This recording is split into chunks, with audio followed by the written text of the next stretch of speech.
Bon dia, per si heu arribat directament a aquest vídeo i no heu vist tots els anteriors, em torno a presentar. Jo sóc el Sergio i sóc un dels tècnics de l'Associació pel Desenvolupament Rural de la Catalunya Central.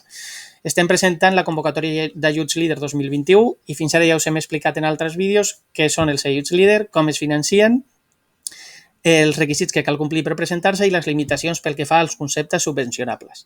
Ara entrem en la part més pràctica del procediment de tramitació, quina paperassa s'ha de presentar i en quins terminis.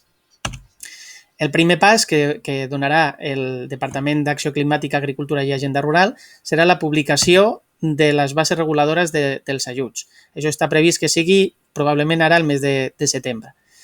Un cop tinguem aquestes bases publicades, es publicarà la resolució de convocatòria dels ajuts, en el qual ja s'establiran els terminis per presentar les sol·licituds. Està previst que aquest termini sigui des de mitjans d'octubre fins al 30 de novembre del 2021. Molt important, aquestes sol·licituds s'han de fer sempre des de la pàgina web de la Generalitat amb els formularis que hi trobareu. Què cal presentar juntament amb aquest formulari? Doncs molta documentació. Som conscients que el LEADER, malauradament, per als beneficiaris s'ha de presentar molta documentació. No us espanteu, nosaltres des del grup sempre us intentarem ajudar en tot el que estigui a la nostra mà. Ja veieu que la documentació pot variar una mica en funció de si el beneficiari és una persona física, una persona jurídica privada o una persona jurídica pública. De tot això que veieu aquí, nosaltres ens centrem ara mateix en 3 punts concrets. El primer de tot són els pressupostos. Totes les inversions que vulgueu presentar a l'ajut LEADER han d'anar amb un pressupost o una factura pro forma al darrere. I a més, si la inversió és superior als 5.000 euros, heu de presentar 2 pressupostos comparatius més. Això us ho avisem en temps perquè pugueu anar parlant amb les empreses proveïdores i us els puguin preparar. La segona cosa serien les llicències, i molt especialment en el cas de que hàgiu de realitzar inversió en obra civil, la llicència d'obres. Al mes de novembre, per poder continuar amb la tramitació, ens serviria tant la llicència d'obres definitiva com un certificat de compatibilitat urbanística, que habitualment és una mica més fàcil de tramitar a l'Ajuntament. La diferència és que si ja teniu resolta favorablement la sol·licitud de llicència urbanística, tindreu puntuació addicional en el vostre expedient. Llavors, val la pena intentar apretar una mica i tramitar ja aquesta sol·licitud. I la tercera cosa és l'estudi de viabilitat econòmica i empresarial. Això, de tota la documentació que us demanem, molt probablement serà la que us entretindrà més estona perquè és un full Excel amb moltes pàgines. Us demanem molta informació de la vostra empresa, tant del projecte empresarial, de la inversió que fareu i d'informació econòmica de l'empresa. Però és molt important per a nosaltres, primer, per poder acreditar la viabilitat de la inversió i del projecte empresarial i segon, perquè com que després hem de puntuar el vostre projecte, només podem puntuar aquella informació que ens doneu vosaltres. És a dir, que només podrem puntuar aquelles coses que ens expliqueu en aquest document. Així que us demanem, si us plau, que li poseu molt de carinyo per omplir aquest document. La resta de documentació, el que us recomanem és que entreu al nostre web, ja ho hem comentat abans, www.catcentral.cat, on trobareu aquesta mateixa presentació i podreu anar punt per punt comprovant si ja teniu tot a punt o si heu de preparar algun altre paper. Després de presentar la sol·licitud, el termini que té el departament per resoldre les sol·licituds és de 6 mesos, és a dir, que ens aniríem a finals de maig. És possible que s'endarrereixi un pèl i que sigui al mes de juny, però estaríem parlant aproximadament aquestes dates, finals de maig, principis de juny del 2022.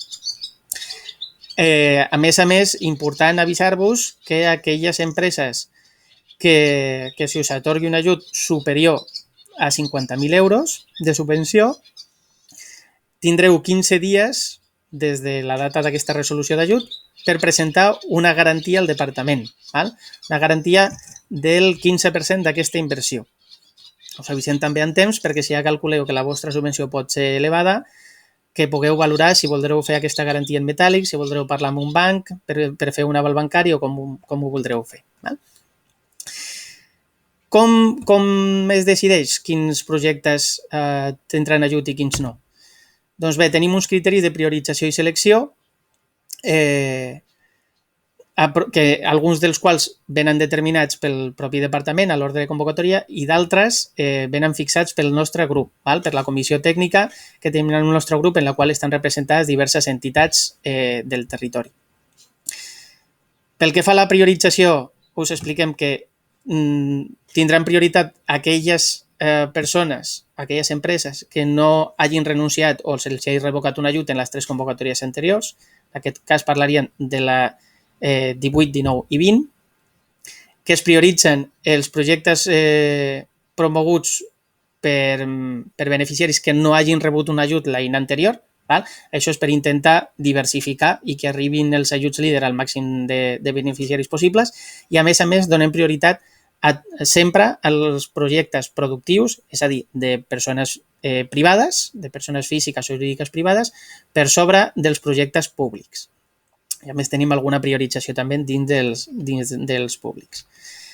Per puntuar els projectes tenim uns criteris de puntuació per als projectes públics, que són aquests que veieu aquí en petit en pantalla, i un altre per als projectes privats. N'hi ha diversos apartats, alguns dels quals són totalment objectius, no hi ha lloc per a discussió, com poden ser el lloc d'inversió o el nombre de treballadors que es contractaran, i n'hi ha d'altres que ens els heu d'explicar molt bé.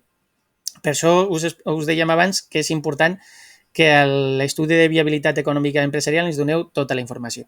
En el cas dels públics i dels privats, en tots dos, a més, veureu que hi ha de manera opcional la possibilitat de contestar algunes enquestes de projectes de cooperació que desenvolupem des del nostre grup, que no són obligatòries, però que si les contesteu també tindreu puntuació addicional. Així que, evidentment, nosaltres us suggerim que dediqueu una mica de temps per contestar aquestes enquestes.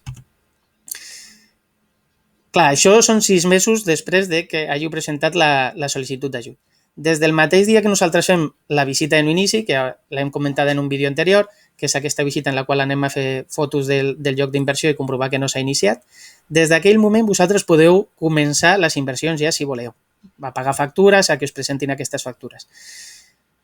I aquí prefereix esperar que hi hagi la resolució per poder començar. Però en qualsevol cas, en paral·lel a aquesta tramitació nostra, vosaltres ja podeu anar fent les inversions. Després tindríem la comprovació d'inici de les inversions, perdoneu. Això serà tots aquells que tinguin reconegut un ajut abans del 30 de novembre del 2022, és a dir, d'aquí a més d'un any, ens haureu d'acreditar que sí que ja heu començat. En el cas dels privats ho demanem factures i pagaments i si necessiteu llicència d'obres, en aquella data sí que ha d'estar resolta sí o sí, favorablement, i en el cas dels públics que ja estigui adjudicat el projecte.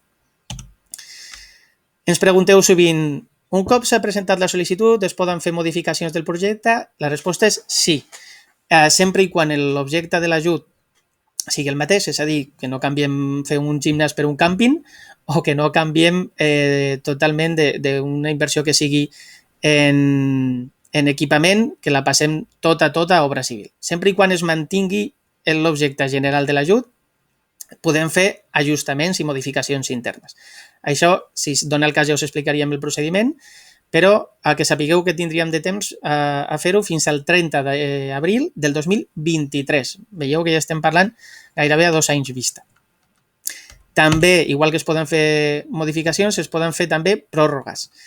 L'execució del projecte i la justificació ens l'heu de presentar abans del 30 de juny del 2023. També estem parlant 2 anys vista. Si veieu que per qualsevol raó no arribareu a temps el 30 de juny del 2023, teniu fins a l'abril del mateix any, l'abril del 2023, per avisar-nos, justificar per què no arribareu i sol·licitar una pròrroga, que com a molt tard podria arribar fins al 15 d'octubre del 2023.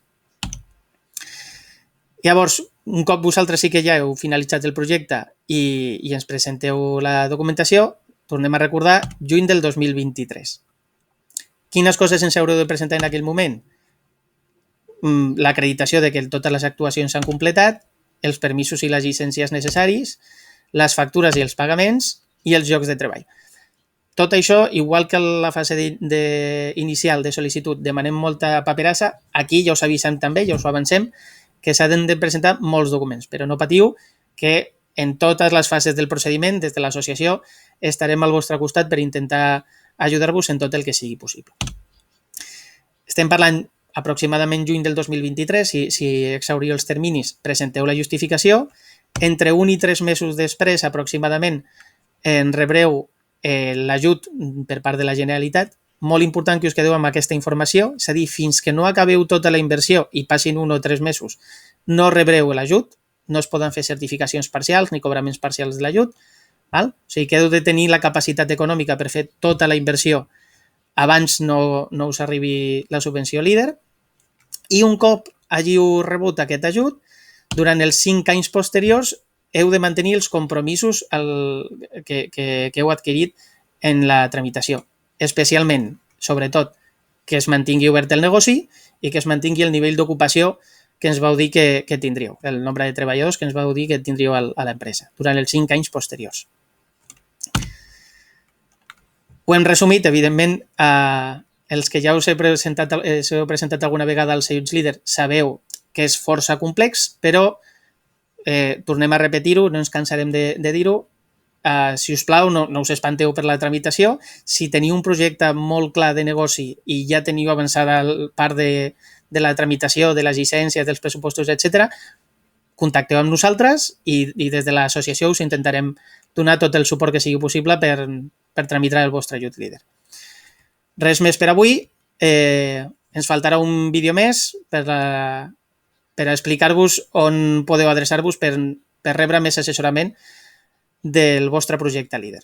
Us esperem al següent vídeo. Moltes gràcies.